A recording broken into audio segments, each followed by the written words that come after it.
অনেকের সঙ্গে আমার ব্যক্তিগত পরিচয় আছে, অনেকের সঙ্গে ব্যক্তিগত পরিচয় নাই। ফেসবুক জগতে অনেকের সঙ্গে নামের সঙ্গে পরিচয় আছে। এটা আমি অনেকেরই আইডিওলজি জানি, চিন্তা চেতনা অনেকটাই বুঝি। আজকের মানে আলোচনার মূল বিষয় কি হবে, আমার হাসান বলেছেন যে কাছাকাছি আসা।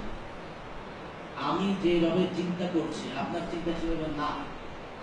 আমার চিন্তাটা ভিন্ন রকম হওয়ার কারণ কি, আপনার চিন্তাটা ভিন্ন রকম হওয়ার কারণ কি, আমরা কি কাছাকাছি আসতে পারি কিনা কওমির সন্তান। দ্বিতীয় বিষয়, যে কওমি মাদ্রাসার সরকারি মান বা সরকারি স্বীকৃতি এবং এই স্বীকৃতি বা মান আদায়ের লক্ষ্যে যে প্রক্রিয়া চলছে, প্রসেসিং চলছে। দেখেন, একটা বিষয় তো আমি মনে করি যে আমি স্বীকৃতি চাই স্বকীয়তা রেখে, এই কথার সঙ্গে প্রায় সকলে একমত। বলবেন না সকলে একমত না, কেউ কেউ চায় না, কেউ কেউ চায় না। কি হয়ে চায় না? স্বকীয়তা বিনষ্ট করে স্বীকৃতি চায় না।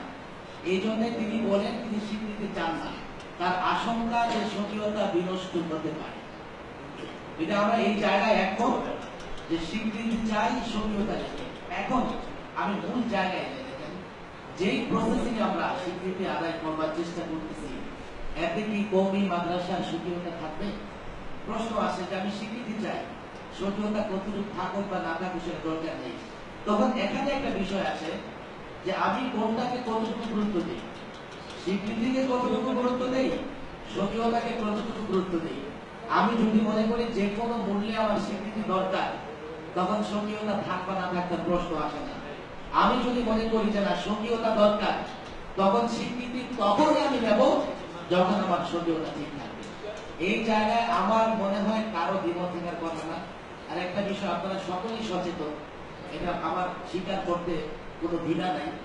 এখানে যারা নির্বাচিত বা অনেকটা নির্বাচিত, লিখেছি ফেসবুকে সাধারণ যারা আছে ওনারা আপনাদেরকে নির্বাচন করেছে, আপনারা এখানে এসেছেন।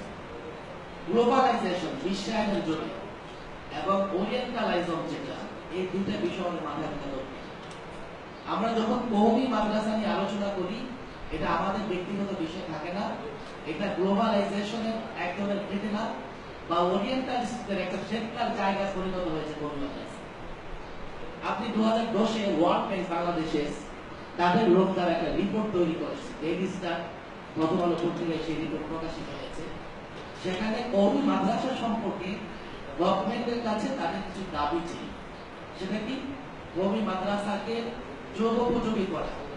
আজকে যখন আমি এই শিক্ষা আইন, কওমি মাদ্রাসা শিক্ষা আইনের খসড়া দেখি, সেখানেও আমি দেখি যে ওই কথা আসছে। আমার প্রশ্ন আসবে, তাহলে যোগোপযোগী করা বাদে থাকে। এক, দ্বিতীয় বিষয়, কওমি মাদ্রাসার আর্থিক যে সাপোর্ট কোথা থেকে আসে, এই বিষয়ে একাধিক মিডিয়া পত্র পত্রিকা বাংলাদেশে প্রশ্ন করেছে। সর্বশেষ যেটি 9 সদস্যের একটা কমিশন করা হয়, আমি কিন্তু একসাথে করতেছি, মানে এখন বিষয় যেটা দ্বিতীয়টাই শুরু হচ্ছে। আমি আলোচনা শুরুতে বলেছি ভাই, আলোচনা দ্বিতীয়টাই চলতেছে। আমি শুরুটা মিস করেছি, ওটা হালকা টাচ করতেছি। মূলত শিক্ষা শুরু হয়ে গেছে। হ্যাঁ, দ্বিতীয়টা শুরু হয়ে গেছে।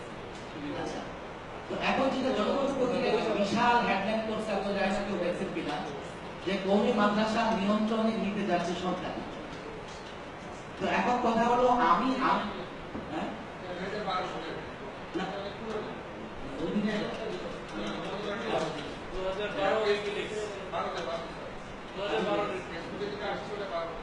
এখন যে বিষয়টা আছে, আমি মূল কথা বলেছি কোন আছে স্বীকৃতি আছে স্বকীয়তা রেখে। এখন স্বকীয়তা যদি আমার কাছে শুল্কবদ্ধ হয়, তাহলে দেখতে হবে আমার স্বীকৃতি যে পথে আসছে সে পথে আমার স্বকীয়তা থাকবে কিনা। এখানে অনেক প্রশ্ন আসবে, আমি জানি যে আপনারা অনেকেই এক্ষেত্রে অনেক ঝুঁকি রাখেন। প্রশ্ন আসবে যে ওই যে স্নাতক বা স্নাতকোত্তর মান দেওয়ার জন্য ইউনিভার্সিটি করতে হবে, না হলে এই করতে হবে, ওই করতে অনেক কিছু করতে হবে। দেখুন, এগুলো সব আইন জানে না, আর আইন হচ্ছে যা করবে তাই আইন।